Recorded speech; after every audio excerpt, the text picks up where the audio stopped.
आता है हमारा डेटा इंटरप्रिटेशन। ये जो हमारा स्टैटिस्टिकल डेटा है, इसको कलेक्ट करने के बाद दो कैटेगरीज में डिवाइड किया जाता है इंटरप्रिटेशन के, यानी कि अब उसका जो है एक व्याख्यान होता है, इसलिए उसको जो है डिवाइड किया जाता है। एक होता है डेटा को कलेक्ट करना यानी कलेक्शन ऑफ डेटा, और फिर उसको क्लासिफाई करना, सेपरेट करना। जब डेटा जो है वो कलेक्ट करा जाता है तो उससे संबंधित जितने भी डिटेल्स होते हैं उनको केयरफुली नोट डाउन करना बहुत जरूरी है। क्योंकि होता क्या है, अगर डेटा आपका पर्याप्त नहीं है, जितना भी होना चाहिए उसके अकॉर्डिंग, उसकी क्वांटिटी या जितनी जरूरत है, रिक्वायरमेंट है, वो पूरा नहीं हुआ है रिकॉर्ड में, तो डेटा जो है हमको करेक्ट रिजल्ट नहीं देगा। ऐसे में क्या होगा, आपके जो कंक्लूजन्स निकलेंगे वो भी गलत होंगे ज्योग्राफिकल स्टडी को लेकर। तो बहुत इंपॉर्टेंट हो जाता है कि डेटा आपका करेक्ट होना चाहिए। एक बार जब इंफॉर्मेटिव डेटा कलेक्ट हो जाता है, फिर उसको जो है एडिट किया जाता है, यानी उसमें थोड़ी सी एक तरह से देखा जाता है उसकी, उसमें जैसे कहते हैं ना, जांच करते हैं दोबारा से उसमें कि कुछ गलत है तो उसको सही करना है। ये प्रोसेस कहलाता है एडिटिंग। क्या होता है कि हम लोग जब इंफॉर्मेशन इकट्ठी करते हैं तो क्या होता है, जो भी हमारे को उससे संबंधित चीजें मिलती है हम उसको इकट्ठा करके ले आते हैं। लेकिन जरूरी नहीं है कि जब आप फिर कलेक्ट करने के बाद उसको देखते हो तो उसमें कुछ इंफॉर्मेशन ऐसी होती है जो आपके बहुत काम की होती है, कुछ उसमें ऐसी होती है जो आपके यूज की नहीं होती है। अभी तो ये होता है ना, जो मिल रहा है उसे ले लो, लेकिन बाद में जब आप देखते हो तो कुछ काम का निकलता है, कुछ काम का नहीं निकलता। तो ऐसी जो इंफॉर्मेशन जो इतनी होती है कि काम की नहीं है, उसे डेटा सेट से रिमूव कर दिया जाता है और सिर्फ उस इंफॉर्मेशन को रखा जाता है जिसका आगे समाज में हेल्प हो सकती है। ये प्रोसेस कहलाती है एडिटिंग। इससे क्या होता है, एडिटिंग करने से जो साइज है डेटा का वो रिड्यूस हो जाता है, उसका स्ट्रक्चर जो है वो और ज्यादा कॉम्पैक्ट हो जाता है। फिर ये जो डेटा है इसको ग्रुप करते हैं अलग अलग हेडिंग्स में और उसको फिर प्रेजेंट किया जाता है, उसका जो एक फॉर्मेट तैयार किया गया है उसके अंदर। जब हम डेटा को क्लासिफाई करते हैं तो बहुत सारे पॉइंट्स होते हैं, रेंज है डेटा का, उसकी रीजनैलिटी, क्वालिटी, एक्सटेंट, सब चीजों का ध्यान दिया जाता है। इसे कहते हैं डेटा प्रेजेंटेशन। अब डेटा को प्रेजेंट किया जा सकता है मैप्स के थ्रू या स्टैटिस्टिकल मेथड से। टैबुलेशन, टैबुलेशन क्या होता है कि जो ज्योग्राफिकल और स्टैटिस्टिकल डेटा है उसको हम जब कलेक्ट करते हैं तो उसको कई पर्पसेस के लिए कलेक्ट किया जाता है।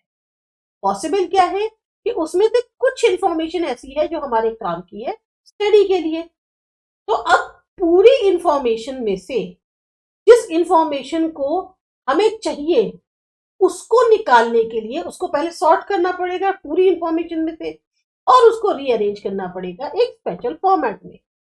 यह प्रोसेस कहलाता है टेबुलेशन।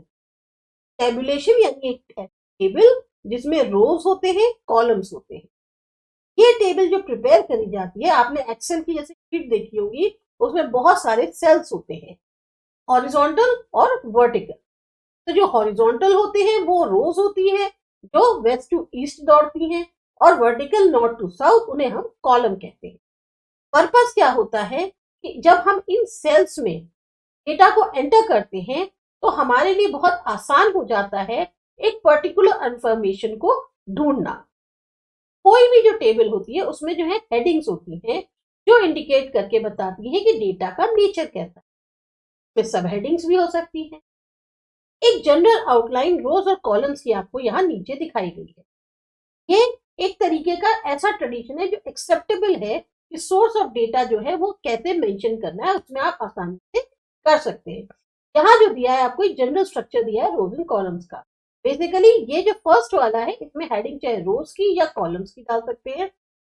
बीच वाले में 2, 3, 4 और 5 में आपको मेन हेडिंग, उसको डिवाइड किया गया है सब हेडिंग्स में, और फिर उसके नीचे दिए हैं जो कॉलम्स है उनकी क्या क्या हेडिंग्स होंगी।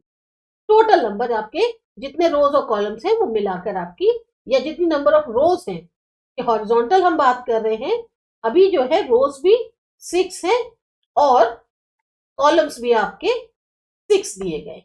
वैसे अगर आप ऊपर से देखें तो इसमें ज्यादा है। तो ये एक तरीके से उन्होंने स्ट्रक्चर बताया कि कैसे आप सेल का स्प्लिटिंग करते हैं।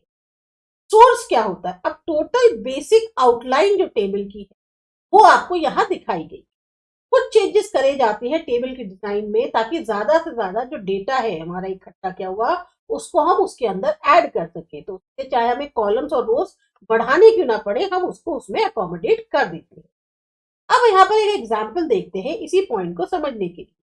पहले तो जो इन्फॉर्मेशन दी गई है वो एक रिटन टेक्स्ट की फॉर्म में गई और फिर उसको ट्रांसफॉर्म करके टेबल की फॉर्म में दिखाया गया।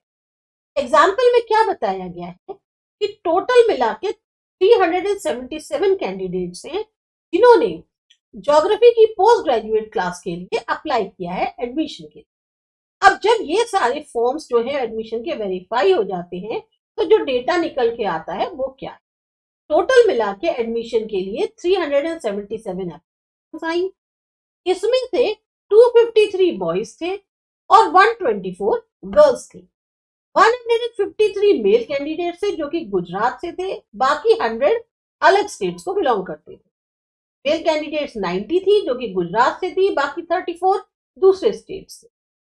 जो भी एप्लीकेंट्स ने एडमिशन के लिए अप्लाई किया था उसमें 105 मेल स्टूडेंट्स जो गुजरात के थे और 80 जो और स्टेट्स थे उन्होंने हॉस्टल एकोमोडेशन के लिए अप्लाई किया। वही सेम गर्ल्स में 25 गुजरात की, 34 जो है और स्टेट्स की, उन्होंने अप्लाई किया हॉस्टल एकोमोडेशन। इन फिगर्स को हम परसेंटेज में भी दिखा सकते हैं। तो अभी आपने ये जो डिटेल पढ़ा इससे थोड़ी सी जो एक एडमिशन की वो है, जो फॉर्मेट है या जो भी हम आया है आउटकम, उसको ज्यादा बेटर तरीके से ना रीड कर पाएंगे ना समझा पाएंगे। सिर्फ हम रीड करके समझ लेंगे कि कुछ जो है एक डिटेल हमें दिया गया है डेटा से संबंधित। तो अब हमने अभी तक जो इंफॉर्मेशन थी उसको एक रिटन टेक्स्ट की फॉर्म में पढ़ा। ज्यादा अच्छे से समझ पाएंगे अगर हम इसको एक टेबुलर फॉर्म में देखते हैं। तो यहाँ जो आपके पास एक फिगर दी हुई है 11.2, इसमें दिखाया गया है टेबुलर फॉर्म में एप्लीकेशन कैसे पोस्ट ग्रेजुएट क्लासेस के लिए ज्योग्राफी सब्जेक्ट के लिए आई है। आप जैसे देख सकते हैं कि जो मेन टेबल है वो हमारी 8 सेक्शंस में डिवाइडेड है। पहला वाला है वो डिटेल है, दूसरा उन्होंने जो सब मेन हेडिंग है वो है गुजरात स्टेट से, उसके बाद अदर स्टेट से और टोटल कैंडिडेट्स। फिर उन्होंने गुजरात स्टेट में कितने बॉयज एंड गर्ल्स आए उसको डिवाइड किया है, अदर स्टेट से बॉयज एंड गर्ल्स कितने आए वो, और टोटल कैंडिडेट में बॉयज गर्ल्स कितने थे, फिर उनका टोटल क्या हुआ। यहाँ पर आपको इस तरीके से बताया गया। अब उन्होंने बताया टोटल एप्लीकेशंस आई जिसमें 153 बॉयज गुजरात स्टेट से, 90 गर्ल्स गुजरात स्टेट से, 100 बॉयज और स्टेट से, 34 गर्ल्स और स्टेट से। लेकिन इन्होंने यहाँ जो टोटल कैंडिडेट्स निकालने हैं उसमें बॉयज को जो काउंट किया है वो आपका boys from Gujarat state plus boys from other states लिया है। 2 और 4 रो को जो है इन्होंने एक तरह से ऐड कर दिया है, तो आपका बना 153 plus 100 gives you 253। Same way girls के लिए थर्ड और फिफ्थ को जो रो है इसको इन्होंने ऐड किया है, 90 प्लस 34 आपको देता है 124। टोटल मिला के जो बॉयज और गर्ल्स है फिर उन्होंने 6 और 7 को ऐड किया जिससे हमें मिला कि 253 plus 124 gives 377। Same way application जो हॉस्टल एकोमोडेशन के लिए आई है उसमें जो बॉयज हैं गुजरात स्टेट से वो 105 है, गर्ल्स 25 है, बॉयज 80 है और गर्ल्स 34 है जिन्होंने अप्लाई किया है। तो टोटल नंबर ऑफ बॉयज कितने हो गए 2 प्लस 4 105 प्लस 80 यानी 185 बॉयज हैं जिन्होंने हॉस्टल एकोमोडेशन के लिए अप्लाई किया है, जबकि 25 प्लस 34 गर्ल्स हैं जिन्होंने टोटल मिला के 59 गर्ल्स ने अप्लाई किया है हॉस्टल एकोमोडेशन के लिए। हमें आसानी क्या हो गई कि टोटल मिलाकर 244 कैंडिडेट्स ऐसे हैं जिन्होंने हॉस्टल एकोमोडेशन के लिए अप्लाई किया। तो जो चीज अभी हमने टेबुलर फॉर्म में पढ़ी वो हमें ज्यादा ईज दे रही है बजाय रिटन टेक्स्ट को फॉर्म को समझने में। तो जब ये डेटा जो है टेबल में एंटर किया जाता है जैसे आपको दिखाया गया है, एक बिल्कुल क्लियर पिक्चर एडमिशन की जो डिटेल्स है उनके बारे में निकल कर आ गई। ये जो फिगर्स हैं इस तरीके से अरेंज है कि हम इसको कंपेयर बड़ी आसानी से कर सकते हैं। एडमिशन फॉर्म्स जो है वो पहले स्क्रूटनाइज किए गए, फिर उनकी जो डिटेल्स थे उनको टेबुलर फॉर्म में ट्रांसफर कर दिया।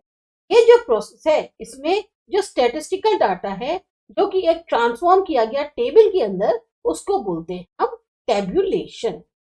फिर इसके बाद अगला आता है ग्राफ्स, ये करते हैं अगले वीडियो।